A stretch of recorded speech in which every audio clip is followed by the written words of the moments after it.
My name is Erik Roar Larsen. I work at the University of Southern Denmark and at the University Hospital in Odense as a senior consultant in psychiatry and associate professor. I mainly see patients with depression or bipolar disorder. My research interests are to understand mania and depression, evaluate treatment, and also establish new treatment, both medical and non-medical treatments. I've been a board member of the Danish Psychiatric Society and a member of the committee at the National Board of Health for treatment of depression and bipolar disorder. My topic for today is depression and suicide prevention.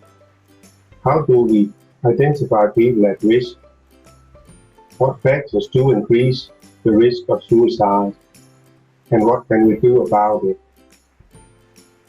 Suicide is a worldwide problem, and if people are depressed, we know that they are at a higher risk.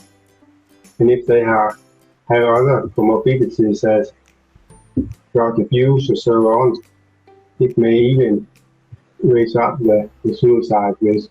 So we have to focus on how to manage this and intervene concerning this condition.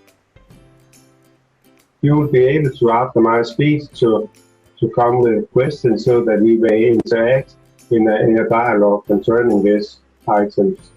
In the sessions, you are able to put in questions and I can answer them.